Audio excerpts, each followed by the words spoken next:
तुम जीते हम हारे। यूट्यूब पर जुड़ रहे हैं, चैनल को सब्सक्राइब कर लें, शेयर कर लें। आज गुरुजी एक संज्ञा है आध्यात्मिक, प्रतिमा और मूर्ति में भेद क्या है?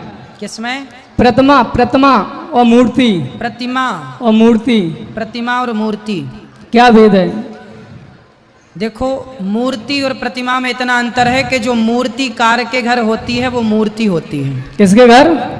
मूर्तिकार, जैसे मूर्तिकार नहीं बनाता, हाँ, जैसे जो मूर्ति बनाता है उसके घर आप जाते, भैया ये मूर्ति दे दो, तो उसके घर जो होती है वो क्या है? मूर्ति है।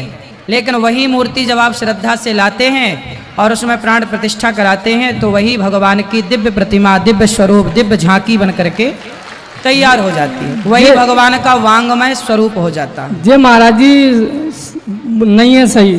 तो भैया आप ही बता दो, हमें तो इतना ही पता है। आप बताओ महाराज जी, ब्यास गद्दी आप बैठे हो, मैं नहीं बैठा। अरे महाराज, हमें तो जितना पता उतना हमने बता दिया, तो आगे का ज्ञान आप बता दो। सही बताओ, मेरा कहने का मतलब ये है, जैसे एक चौपाई आती है महाराज जी। हाँ। खम्मन खम्मन प्रतिमा काड़ी। हाँ।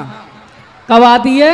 जब राम जी का हाँ शादी होता है। हाँ।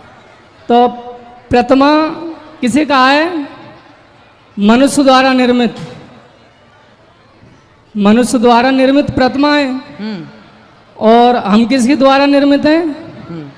ईश्वर के द्वारा। ठीक है। तो हमें मूर्ति, ठीक है, आप प्रतिमा को मूर्ति कह रहे हो। अच्छा। हाँ, अच्छा है, ठीक है, आप ही गुरु बन जाओ फिर। नहीं, गुरु बनने वाली तो बात ही नहीं है महाराज जी। हमें चेला बना लो अपना। नहीं, आप व्यास गद्दी पे बैठे हो, आप गुरु हो, श्रेष्ठ हो आप। ना ना, जिसके पास, आपके पास ज्ञान है आप श्रेष्ठ।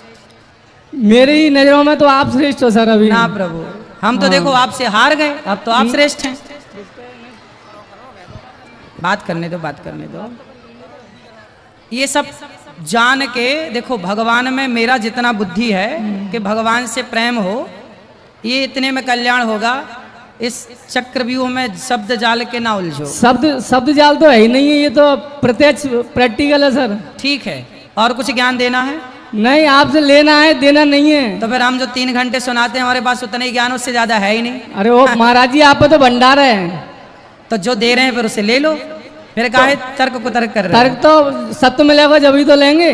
ठीक है, तो अब ये झूठ बोल रहे थे हम। हाँ? 3 घंटे हमने जो बोला सब झूठ बोला? नहीं, अभी की बता रहा हूँ मैं। अच्छा ठीक है, और कुछ ज्ञान है?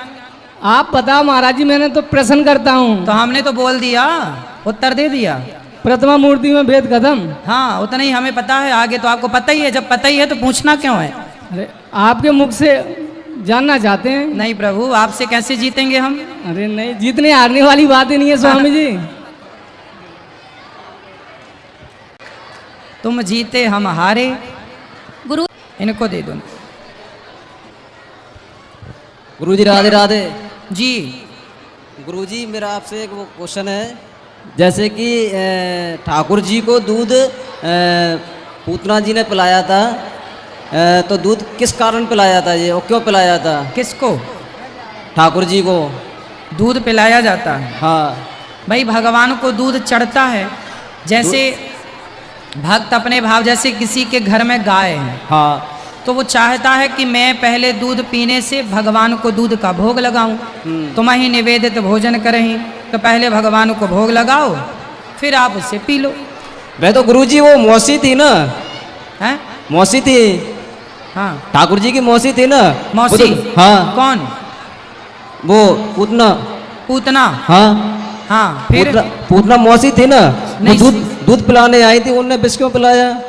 अरे वो सगी मौसी नहीं थी, वो राक्षसी थी। वो उसे मौसी मौसी बोला जाता है, वो भगवान कृष्ण की सगी मौसी नहीं थी, वो एक राक्षसी थी। वो कंस की मंत्री थी, मंत्रिमंडल की एक सदस्य थी जी। और वो भगवान कृष्ण को मारने आई थी जी। जहर पिलाकर। लेकिन उसे मौसी, हम लोग ऐसा बोलते पूतना मौसी, क्योंकि हर नारी को सम्मान तो देना ही है जी। तो फिर इस तरह से उसे मौसी बोला जाता है, लेकिन वो रियल में मौसी नहीं थी। जी राधा। जैसे आपके गांव में हाँ, कोई भी महिला को आप क्या बोलते? बुआ, मौसी। हाँ। सब मौसी बुआ। हाँ। पर यथार्थ में वो सगी मौसी तो नहीं है, पर व्यवहार में आप उसे मौसी कहते हैं। जी। उसी तरह पूतना सगी मौसी नहीं है, ऐसे कहा जाता है जी जनाब। कि गुरुजी मेरे अभी है ना जेठ खत्म हो गए निर्जला एकादशी को, हाँ तो घर में सब लोग बोलते एकादशी खोटी हो गई, तो क्या करना चाहिए?